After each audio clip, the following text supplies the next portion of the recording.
नमस्कार दोस्तों।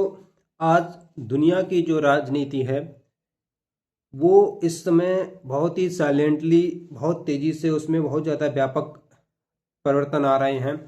और इसमें जो सबसे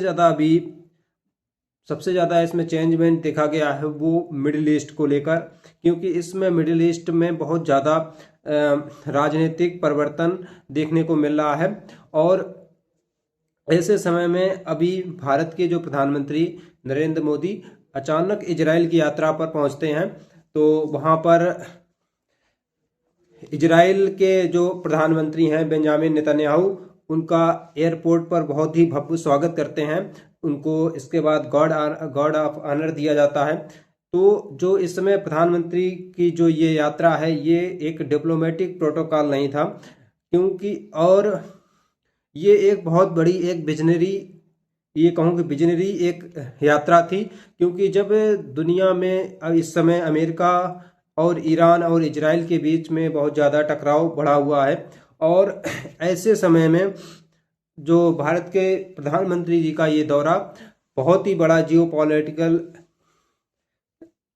की दुनिया में बहुत बड़ा हाईलाइट बना हुआ है। सूत्रों के अनुसार जैसे कि हम बात करने वाले हैं कि जो इस समय जो पीएम मोदी वहां पर इजराइल की संभवतः वहां की संसद को भी संबोधित करें, जहां पर आतंकवाद या फिर आर्टिफिशियल इंटेलिजेंस या डिफेंस टेक्नोलॉजी या साइबर सिक्योरिटी, और जो सबसे बड़ा जो इस यात्रा का जो मुख्य उद्देश्य होने वाला है वो मिडिल ईस्ट में बढ़ते हुए तनाव को लेकर क्या दोनों ही देश के नेता आपस में क्या फैसला लेते हैं, इस पर आज पूरी दुनिया की नज़र इस पर टिकी हुई है। लेकिन जो असली कहानी इस पर आगे शुरू होती है, क्योंकि जो इस समय जो मिडिल ईस्ट के जो हालात हैं इसमें बहुत तेज़ी से बदल रहे हैं। और इसी दौरान वहाँ पर जो अमेरिका ने जो साउथ चाइना सी पर अपने स्टील फाइटर जेट F-22 की तैनाती बढ़ा दी है। तो जिससे ये स्पष्ट हो गया है कि जो इस समय जो मिडिल ईस्ट के जो हालात हैं वो और पहले से ज़्यादा इस समय ज़्यादा संगीन मोड़ पर हैं। क्योंकि जो ये अमेरिका का जो ये F-22 विमान है ये बहुत ही ज़्यादा विषम परिस्थितियों के दौरान ही इसको वो लोग डिप्लॉय करते हैं। और दूसरी तरफ ईरान ने अभी जो डोनाल्ड ट्रंप हैं अमेरिका के जो राष्ट्रपति, उन्होंने ईरान को एक साथ चेतावनी दी है। वो चेतावनी उन्होंने जो ईरान अभी परमाणु कार्यक्रम को लेकर अपना अपना जो परमाणु कार्यक्रम चला रहा है उसको लेकर उन्होंने ईरान को चेतावनी दी है कि अगर ईरान ने अपना परमाणु कार्यक्रम बंद नहीं किया तो उस पर वो और ज़्यादा उस पर कोई अटैक कर सकते हैं या फिर कोई सैन्य कार्रवाई उन पर की जा सकती है। अब सबसे बड़ा इसमें सवाल है, और ऐसे समय में जो अमेरिका ने जो ये अपने फाइटर जेट को डिप्लॉय किया है, इससे ये जो सवाल पैदा होता है कि क्या अमेरिका एक नए ऑपरेशन की तैयारी कर रहा है, कि यहीं पर अब एक नया एक जियोपॉलिटिकल शब्द जो है वो इसमें न्यूज में जो इस समय चर्चा में है वो है हेक्साजोन अलायंस। दोस्तों इस पे समझते हैं कि जैसे अभी दुनिया में पुनः जो अब नाटो गठबंधन है, जो नाटो अलायंस को लेकर बहुत ज़्यादा चर्चित है, और पूरी जो पुराने गठबंधन है उसमें जैसे कि अभी संकेत दिया गया था यूएन के द्वारा कि इस समय जो जो ये गठबंधन है, जो अलायंस है, यूएन अलायंस है, ये अब उतना ज़्यादा सक्रिय या उतना ज़्यादा शक्तिशाली नहीं रहा है। तो ऐसे में ही अब एक नया नाम आया है, उस अलायंस का नाम है हेक्साजोन अलायंस, जो कि एक स्ट्रेटेजिक फ्रेमवर्क की तरह काम करेगा, जिसमें 6 शक्तिशाली देशों का एक समूह बनाने की लेकर एक संभावना जताई है। जिसमें संभावित देश हैं उसमें भारत और अमेरिका के साथ इजराइल और यूएई और सऊदी अरब, और इसमें फ्रांस और जापान जैसे देश भी इस ग्रुप में शामिल हो सकते हैं।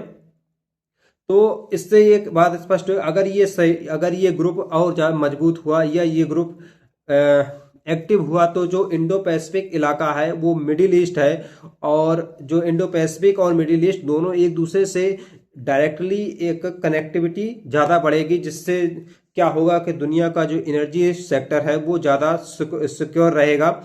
और और इसका जो सबसे बड़ा जो इसका उद्देश्य है वो चाइना की जो पॉलिसी है, जो चाइना का जो साउथ चाइना सी पे जो उसका जो मतलब एक तरीके से प्रभुत्व को कंट्रोल बैलेंस करने के लिए भी ये ग्रुप का निर्माण करने की बात चल रही है। लेकिन इससे यह स्पष्ट हो रहा है कि क्या दुनिया धीरे धीरे पावर ब्लॉक में बट रही है।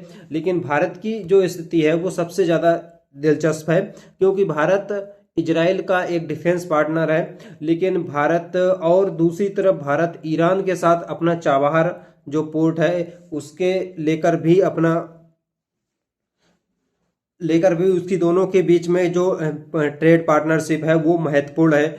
और इसमें सबसे बड़ी बात होती है कि अगर अमेरिका और ईरान के बीच में संघर्ष होता है तो इसका सबसे ज़्यादा असर भारत जैसे विकासशील देश पे पड़ने वाला है, क्योंकि इससे जो इस युद्ध के दौरान संभवतः हो सकता है कि जो तेल की कीमतें हैं वो बहुत ज़्यादा बढ़ सकती हैं। और तो यही एक प्रमुख कारण है कि भारत के लिए इस समय जो डिप्लोमेसी है वो सबसे ज़्यादा कठिन परिस्थितियों से गुजर रही है। और तो क्या जो ये हेक्साजोन अलायंस जो बन रहा है, तो ये क्या सच में अपना काम कर पाएगा? क्या अमेरिका मिडिल ईस्ट में कोई अपनी नई एक स्ट्रेटजिक पार्टनरशिप लागू करने का प्रयास कर रहा है, या फिर दुनिया जो है इसमें नए कोल्ड वार के युग में प्रवेश कर रही है? तो पूरी दुनिया की नज़र इन दो शहरों पर टिकी हुई हैं, उसमें एक है ईरान और दूसरा है इजराइल। तो आने वाले कुछ समय में ये स्पष्ट होगा कि क्या मिडिल ईस्ट में शांति आएगी या फिर कोई नया संघर्ष शुरू होगा। तो अपनी बात इस कमेंट में जरूर बताएं। धन्यवाद।